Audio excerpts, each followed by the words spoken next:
اختلاف رائے اور تنقیدی سوچ جو ایک معاشرے کے لیے بہت ہی زیادہ ضروری ہے، اسے کیوں کچل دیا جاتا ہے؟ فکری جمود ایک معاشرے کی ترقی کو کیسے روکتا ہے؟ خوف کی فضا آزاد سوچ کی حوصلہ شکنی کیسے کرتی ہے؟ فکری جبر کا خاتمہ کیوں ضروری ہے؟ جانیے مکمل ویڈیو دیکھ کر۔ اختلاف رائے اور تنقیدی سوچ کو دبانا پوری تاریخ میں ایک اہم اور بڑا مسئلہ رہا ہے، جس کی وجہ سے اکثر معاشرتی ترقی اور فکری ترقی میں رکاوٹ پیدا ہوتی ہے۔ الیگزینڈریا کے ہائپیٹیا کا افسوسناک انجام، جو ایک ممتاز ریاضی دان اور فلسفی جس کا 415 ہجری میں ظالمانہ قتل ان خطرات کی عکاسی کرتا ہے۔ ہائپیٹیا کی حالت اور پاکستان کی موجودہ صورتحال، جہاں فکری جبر اب بھی آزادی اور ترقی کو نقصان پہنچا رہا ہے، کا موازنہ کیا جا سکتا ہے۔ فلسفہ، فلکیات اور ریاضی کے شعبوں میں اپنے علمی کارناموں کے لیے مشہور اسکندریہ کی ہائپیٹیا تنقیدی سوچ اور فکری آزادی کی نمائندگی کرنے آئی تھی۔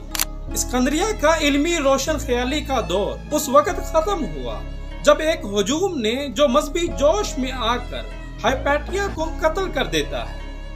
اس کے بعد ایک ہائپیٹیا سنڈروم کی اصطلاح متعارف ہوئی، جس سے مراد وہ طریقہ ہے جس سے اقتدار کے عہدوں پر فائز افراد بعض اوقات مذہبی یا نظریاتی راسخ العقیدہ دانشوروں اور آزاد مفکروں کو اذیت دیتے اور آخر کار خاموش کرتے ہیں۔ جدید دور کے پاکستان میں تنقید اور اختلاف رائے کا جبر قدیم ہائپیٹیا سنڈروم کی یاد دلاتا ہے، جس میں حکومتی اور نظریاتی قوتیں منظم بنیادوں پر اختلاف رائے کو کچلتی ہیں، سماجی ترقی کو روکتی ہے اور فکری جمود کو برقرار رکھتی ہے۔ تنقیدی سوچ کی حوصلہ شکنی نے یونیورسٹیوں اور دیگر تعلیمی اداروں کو بھی متاثر کیا ہے، جو تاریخی طور پر آزاد سوچ کے گڑھ رہے ہیں۔ حکومتی پالیسیوں کی مخالفت کرنے والے یا انسانی حقوق کو فروغ دینے والے پروفیسرز کو اکثر گرفتار کیا جاتا ہے اور ہراساں کیا جاتا ہے، جو کہ موجودہ خوف کی ایک مثال ہے جو تنقیدی سوچ کی حوصلہ شکنی کرتا ہے۔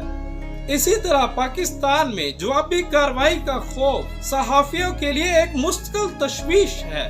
میڈیا، جسے بعض اوقات چوتھی دولت کہا جاتا ہے، تنقیدی سوچ کی حوصلہ افزائی کرنے اور حکام کو جواب دہ رکھنے کے لیے ضروری ہے، لیکن پاکستانی صحافیوں کو ہراساں کرنا، اغوا کرنا اور قتل کرنا عام بات ہے۔ پاکستان میں اختلاف رائے کے جبر کے اہم ثقافتی اور سماجی اثرات ہیں۔ تنقیدی سوچ اور بحث کو دبانا معاشرے کو ترقی کے لیے درکار خیالات کے جاندار تبادلے سے محروم کر دیتا ہے۔ پاکستانی اداروں کے اندر علمی آزادی میں کمی کے نتیجے میں تحقیق اور اختراع جمود کا شکار ہے۔ ڈاکٹر پرویز ایک معروف طبیات دان اور انتہا پسندی کے کھلا مخالف اس کی ایک مثال ہے کہ ماہرین تعلیم کو اپنی رائے کے لیے کس طرح دشمنی کا سامنا کرنا پڑتا ہے۔ بہت سے کالجوں میں تدریسی عہدوں سے ڈاکٹر پرویز کو ہٹانا فکری جبر کے ایک بڑے رجحان کی علامت ہے۔ سلیم شہزاد جیسے صحافیوں کا قتل صحافیوں کو درپیش سنگین خطرات کی واضح یاد دہانی کا کام کرتا ہے۔ ان کی رپورٹنگ کی وجہ سے ارشد شریف، ڈاکٹر معید پیرزادہ اور صابر شاکر جیسے صحافیوں کو بھی شدید تنقید کا سامنا کرنا پڑا ہے۔ اقلیتوں کے حقوق، خواتین کے حقوق اور دیگر سماجی مقاصد کی حمایت کرنے والے کارکنوں پر تشدد تو ایک عام بات ہے۔ اگر پاکستان ہائپیٹیا سنڈروم کی قید سے بچنا چاہتا ہے تو اسے فکری آزادی کو اپنانا اور اس کا دفاع کرنا چاہیے۔ اداروں اور حکومتوں کو یکساں طور پر ایسی جگہ بنانی چاہیے جہاں مختلف نقطہ نظر جوابی کارروائی کے خوف کے بغیر پرامن طور پر ایک ساتھ رہ سکے۔ فکری جبر کے رجحان کو تبدیل کرنے کے لیے ایسی تعلیم کی ضرورت ہے جو تنقیدی انکوائری کو فروغ دے، آزاد میڈیا کی مدد کرے اور کارکنان اور دانشوروں کے تحفظ کی ضمانت فراہم کرے۔